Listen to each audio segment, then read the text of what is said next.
Good evening, I'm John Batchelor. This is the John Batchelor Show. Gordon Chang of Forbes.com joins me tonight. Gordon has on mind a mystery. This is a mystery for you numerophiles out there. He's about to play the game. Everybody get ready. Write the number down. It has an answer.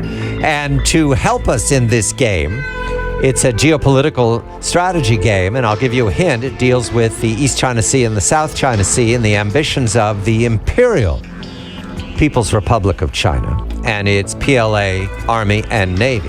Is Harry Kazianis, managing editor of National Interest, non-resident senior fellow at the China Policy Institute, a very busy man given all the bad news around the world. We take a momentary pause from the ceasefire in Gaza to look to Asia. Gordon, let's play numerophile game. What is the number? The number is 695,555. Do it again. 695,555. Good. Go ahead. Okay, Harry, what's the significance of that number, and why should I be concerned about it? Good evening, gentlemen.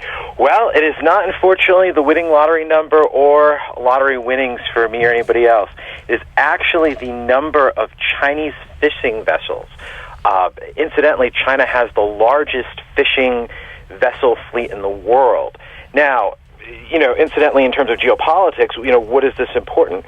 Well, having that many fishing vessels allows them to do something very crafty that I've called fishing pole diplomacy, which basically, in a nutshell, what China is doing in the South China Sea is arming, well, maybe not arming, but maybe for a latter term, are essentially putting GPS systems in at least 50,000 of their long-range fishing boats. Now, this is significant for a number of different reasons. The big reason is that China in the last many years has been using fishing vessels to go out further and further in the South China Sea to sort of assert their claims of sovereignty. There's lots of different ways that you can sort of claim sovereignty, but one way is actually doing the things that a sovereign nation does, whether it's fishing or declaring maps or putting out oil rigs in disputed parts of territory, which we've talked about in this program before. And sort of doing these things allows them to assert these claims. And essentially, fishing pole diplomacy, essentially putting out ships at sea that are fishing waters that are very hotly disputed with countries like Vietnam and the Philippines, allows them to push these claims. And it's not just putting GPS in these fishing vessels.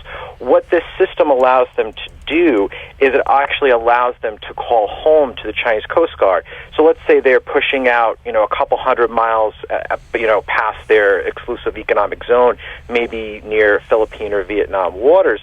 It allows them to call for help if they get into trouble with other fishermen, naval vessels, things of that nature. But the Chinese are doing some other things that are quite interesting. This all comes from a report from Reuters, some reporting I've done and reports that were in courts last week. What they've done is they've actually subsidized all the oil and resources that it takes for these vessels to go out that far to actually do this type of fishing.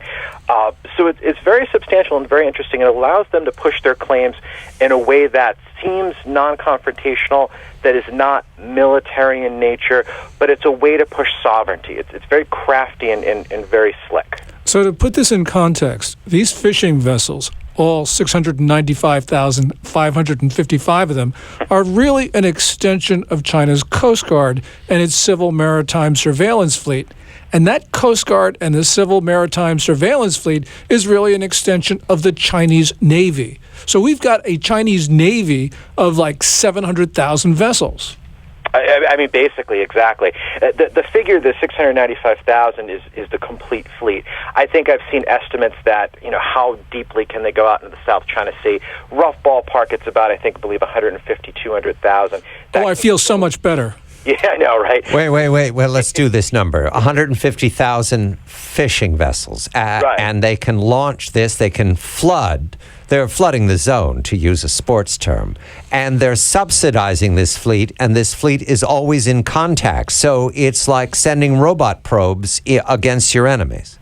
I mean, you could definitely characterize it like that. I mean, when you have so many, even if it's just thousands of fishing vessels out there, if they're all out there basically in the furthest reaches of China's, 9 or 10-dash line, they're certainly pressing the coast guards of countries like the Philippines, Vietnam, maybe even Japan if they were to go north into the East China Sea.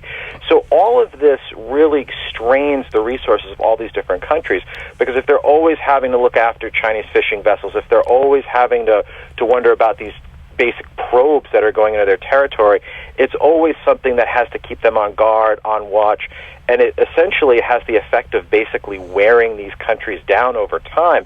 And as time goes on, sovereignty, these claims basically become the norm as opposed to just something that's in dispute. Gordon, this explains that puzzling phenomenon. I remember it when the oil rig was towed out there to the Paracel Islands, wasn't it, off of Vietnam. There was this report that there were like 1,000 fishing boats around, and I thought, what the heck is that all about? I knew they were fishing waters, but so what they did is they sent in their Coast Guard fishing fleet to just circle the oil rig and dominate the space. That's exactly what they did. And to add to the list of countries that Harry just talked about, it's also China's best new friend, which is South Korea, because the Chinese fishing boats go into South Korea's exclusive economic zone, they lash themselves together, and they dare the South Korean Coast Guard to come get them. And some of these incidents have turned deadly, where South Korean Coast Guardmen have been killed. So this clearly is a very dangerous tactic. Harry, your information about them in communication with the Coast Guard, do we believe there is any other way that these boats are enhanced? Do they have weapons? I note that they subsidize their fuel, but are they volunteers? Are these part of the paramilitary? Do we know if they have uniforms? I haven't seen any reports yet that indicate that, but I don't even think they really need to be honest with you. I mean, kind of going back on Gordon's point, if, imagining a scenario where these boats link up together or, they work in tandem, which a lot of fishing crews do, if they move into a disputed area and, a Vietnamese Coast Guard vessel or a Filipino Coast Guard vessel goes in there to say, hey, you've got to kind of move out of this territory, and they refuse to move, and these boats get very close, which has happened many times before, somebody gets hurt or, God forbid, somebody gets killed, what happens? The situation, the optics of it look as if, a military-style vessel just hit a fishing boat. And obviously that's going to play to the various domestic audiences of both countries in very different ways. You have alliance dynamics involved where the United States is an alliance partner with the Philippines.